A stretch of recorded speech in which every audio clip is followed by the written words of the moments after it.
Bonjour, je me présente, Nils Survino. Je suis élève à Saint-Pierre en BTS Gestion PME, donc gestion de petites et moyennes entreprises. Alors aujourd'hui, je vais vous présenter en quelques points notre BTS. Donc pour le titulaire du BTS Gestion de la PME, il est collaborateur direct du dirigeant ou d'un cadre d'une petite ou moyenne entreprise. Donc petite moyenne entreprise, c'est environ c'est de 5 à 50 salariés. Il participe à ces activités en exerçant tout particulièrement des fonctions de veille, de suivi et d'alerte. Compte tenu de sa disposition d'interface interne et externe, il doit développer une forte dimension relationnelle, donc avec les clients, mais aussi, et on l'oublie souvent, au sein même de l'entreprise avec les différents salariés. L'assistant dispose d'une autonomie et d'un champ de délégation plus ou moins étendu selon l'entreprise. Le dirigeant est selon sa propre expérience.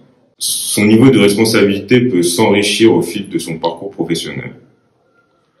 Alors, pour accéder à la formation de BTS GPME, donc c'est accessible à tout titulaire d'un baccalauréat, donc bac pro, bac STMG ou bac général.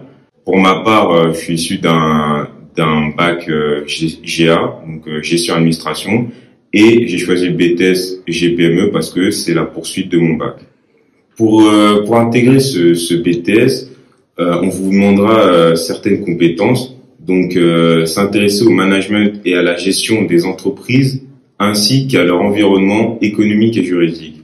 Il y aura aussi disposer des compétences en matière de communication écrite et orale, disposer des compétences relationnelles propres aux activités de la gestion de la PME, disposer des compétences techniques et calculatoires pour traiter des données de gestion, ainsi qu'avoir les capacités d'évoluer dans des environnements numériques.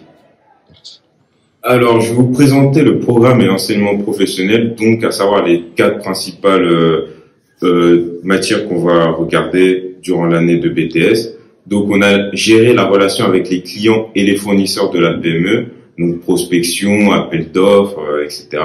Nous avons aussi géré les risques de la PME, donc identifier et prévenir les risques financiers et non financiers. On a géré le personnel et participé à la gestion des ressources humaines de la PME, donc assurer le suivi administratif du personnel, préparer les éléments de la paye.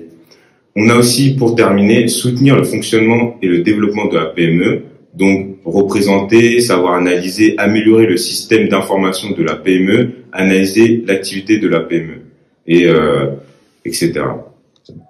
Alors à Saint-Pierre, le BTS gestion de la PME est en alternance, c'est-à-dire que moi, je vais travailler 2 jours par semaine et un mercredi sur 2 en entreprise au poste de assistant de gestion dans l'entreprise Frigoval, et le reste de la semaine, du jeudi au vendredi, je suis à Saint-Pierre.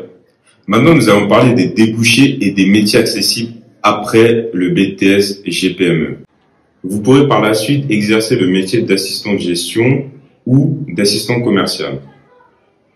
Le technicien assistant de gestion exerce la gestion administrative, requiert une forte polyvalence. Il s'agit donc principalement de la PME de 50 à 5 salariés, couvrant tous les secteurs d'activité où le ou la dirigeante est propriétaire de son entreprise et bénéficie d'une indépendance juridique et financière. Dans le secteur de la distribution, la taille peut être plus élevée. La taille de la PME, bien sûr.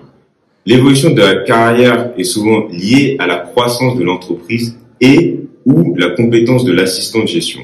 Les délégations de pouvoir qui lui sont confiées sont de plus en plus importantes. Avec de l'expérience, l'assistant de gestion peut se retourner vers d'autres entreprises bien plus grandes et bien plus importantes à terme. Enfin, nous allons aborder la poursuite d'études. Le BTS a pour objectif l'insertion professionnelle, mais avec un très bon dossier ou une mention à l'examen. Une poursuite d'études est envisageable en licence professionnelle dans un domaine de la gestion, du management, des organisations, de la comptabilité des ressources humaines, etc. En licence LMD, administration et gestion des entreprises, ou administration économique et sociale, ou encore une école de commerce et de gestion par le biais des admissions parallèles.